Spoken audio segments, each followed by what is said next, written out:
querido diácono, amados irmãos e irmãs, 16º domingo do tempo comum, e hoje especificamente, dia 16 de julho, é dia de Nossa Senhora do Carmo, a Santíssima Virgem Maria, que apareceu a São Simão, que deixou a mensagem principalmente para os carmelitas, e essa família carmelita é estendida não só mais àquele grupo que vive no Monte Carmelo, não só a eles, mas a todos nós.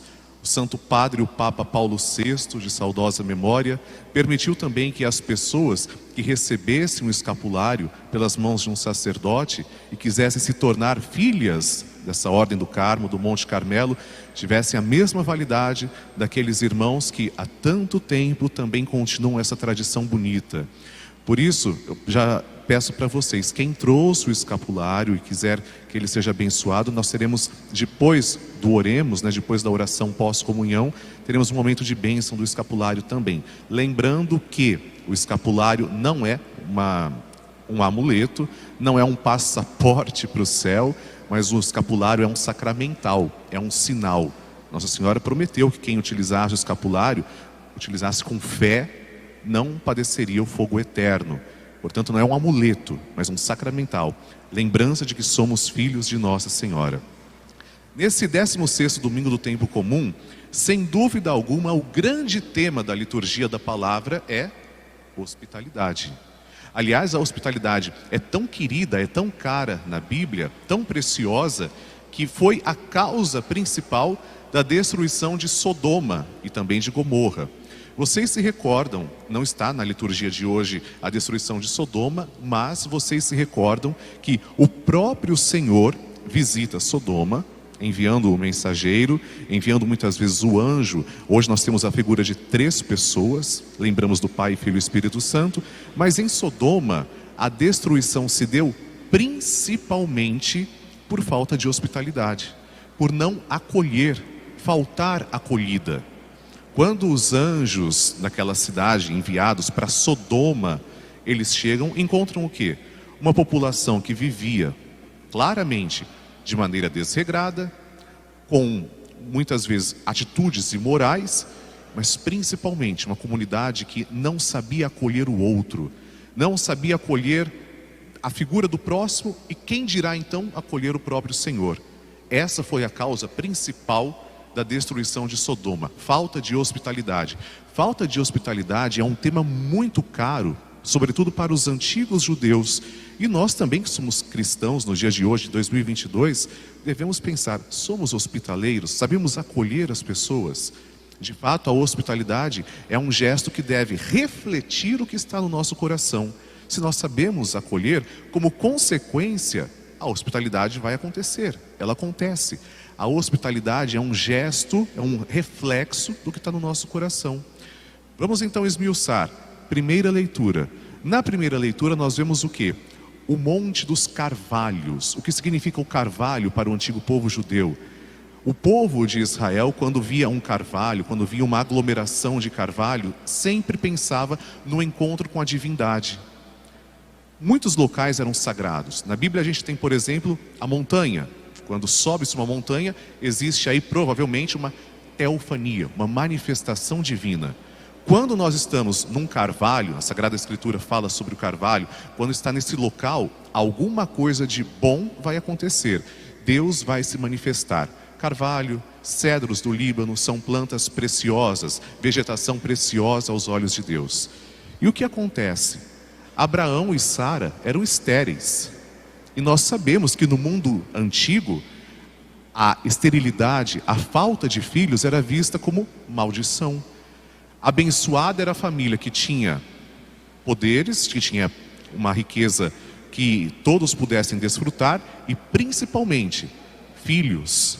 Bendita a geração que provém de Abraão. Benditos aqueles que são filhos de Abraão. Esse era o foco principal de se pensar que uma pessoa era afortunada, uma pessoa era abençoada aos olhos de Deus. Ter muitos filhos. Abraão e Sara não tinham filhos. E o que acontece? Com a visita dessas 3 pessoas, a vida de Abraão e de Sara vai mudar totalmente. Eram estéreis, Abraão de idade avançada. Quando chegam então a manifestação divina, quando chegam as 3 pessoas, o que faz Abraão? Ele faz de tudo, praticamente implora para que aqueles homens não fossem embora. Abraão diz: nós sabemos que vocês devem continuar, que vocês devem ter um longo caminho, mas por favor, não saiam da minha casa sem antes tomar um copo de água fresca. Não saiam da minha casa sem antes se alimentar. Abraão oferece leite, coalhada, imola a carne. Tudo isso como um gesto de amor, de serviço, de compaixão. Sabe que o clima é deserto, sabe que o calor é cruel. Então ele, vendo que tem uma visita ilustre, Carvalho, não pode ser uma visita qualquer, está num ambiente ilustre, sabendo que é uma manifestação divina, acolhe.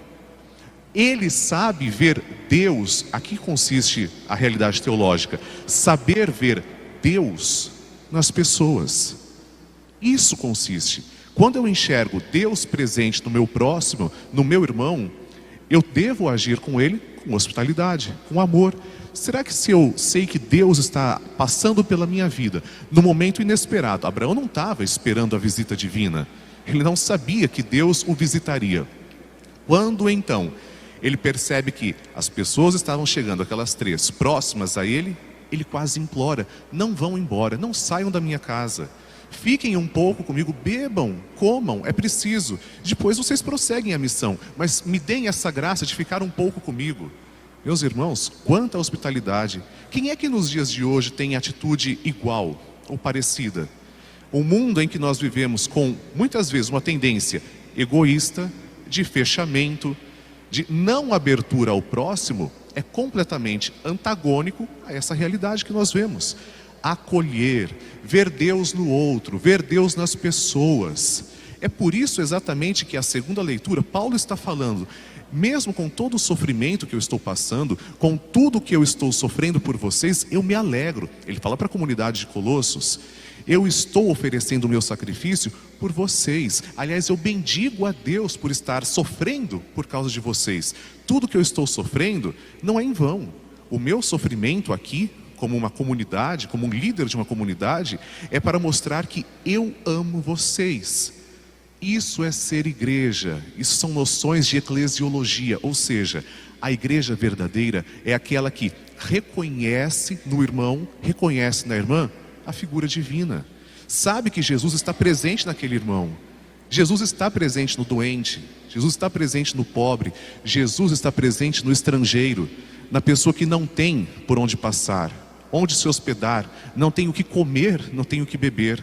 Está tão presente, esse fato de o sagrado estar presente no ser humano é tão querido que é o centro da primeira leitura. É exatamente isso. O ser humano, ele é um porta-voz, ele está revestido com a dignidade do Senhor, e o próprio Senhor passa pela nossa vida sem a gente esperar. Como eu disse, Abraão não esperava ninguém, quanto mais aquela visita do próprio Deus. Mas feliz foi ele, como ele acolheu Deus, como ele mostrou hospitalidade. A boa notícia é anunciada para Abraão: no ano que vem, vocês terão filho. Nós visitaremos vocês de novo. Só que vocês não estarão mais envergonhados, não se sentirão mais excluídos. Vocês serão abençoados, terão um filho. E isso para o povo judeu, para o mundo antigo, era extremo sinal de bênção. Era uma bênção infinita, ter descendência numerosa. Na segunda leitura, onde já é pastoralmente atualizado para os dias de hoje, Paulo diz que reconhece na comunidade as pessoas que são, sim, reflexos de Deus. E aí chegamos ao Evangelho. Quando Jesus passa pela casa de Marta e de Maria, qual é o primeiro momento em que nós temos um sinal de clara hospitalidade? Primeiro, Marta começa a trabalhar. Marta faz de tudo para receber bem Jesus. E Maria se coloca aos pés de Jesus. O que é se colocar aos pés de Jesus?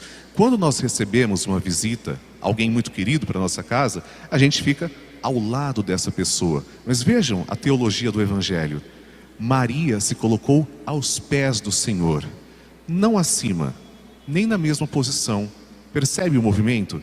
Ela está aos pés de Jesus. Ela está escutando tudo que o Mestre tem a dizer na sua condição de criatura, na sua condição de discípula, na sua condição de humildade. A casa ali era de Jesus. Tudo foi feito para Jesus. Jesus encontrou hospitalidade. Jesus encontrou acolhida, encontrou amor nessa casa. Como deve ter se alegrado o coração do Senhor ao ser tão bem recebido, acolhido, abraçado com carinho. E enquanto uma vai fazer os afazeres, vai fazer as coisas domésticas que são necessárias para acolhê-lo bem, a outra fica ali, aos pés do Senhor. Hoje nós também, que somos igreja, devemos perguntar: quando eu ouço a palavra de Deus, quando Deus me visita, quando Deus está falando comigo, eu estou aos pés de Jesus? Em que condição eu me coloco? Como alguém acima de Jesus, que não quer ouvir a sua voz? Como alguém que tem outras prioridades? Ou alguém que, como Maria, está contemplando a palavra de Deus aos pés do Senhor, com humildade, com amor, com carinho e com felicidade por saber: Deus está na minha casa, Deus está me visitando hoje. O próprio Jesus entrou no meu lar, quanta honra para mim.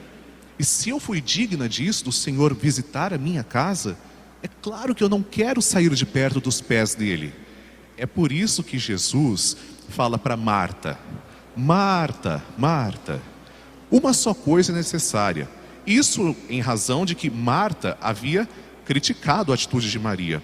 Marta estava preocupada com os afazeres. Não é, por favor, não entendam que o que Marta estava fazendo não era legítimo, não era bom. Era muito bom. Os afazeres domésticos, preparar a acolhida para o Senhor estar na nossa casa é muito bom. Porém, aqui consiste a sabedoria. O que é mais importante? Estar aos pés de Jesus ou preparar as coisas para acolher o Senhor? Não são duas coisas antagônicas, duas realidades que entram em contradição. Não. Maria estava contemplando, ouvindo. Marta estava preparando o ambiente. Porém, sem dúvida alguma, o coração de Maria estava aos pés do Senhor. Era ainda mais importante do que qualquer outra atividade doméstica. Se Marta estivesse junto com Maria aos pés do Senhor, com certeza o Senhor não teria dito essas palavras: Marta, Marta, você fica preocupado com tantas coisas, mas Maria escolheu a melhor parte: escutar a palavra de Deus, estar aqui aos meus pés. E eu garanto, isso não vai ser tirado dela. Marta queria repreender Maria: Senhor, o Senhor não se importa que eu fique com todo o trabalho, que eu faça tudo, vá preparar as coisas, e a minha irmã fica aí, sem fazer nada? Jesus mostra para Marta que não era sem fazer nada. Aliás, o que Maria estava fazendo poderia ser até superior às atividades de Marta.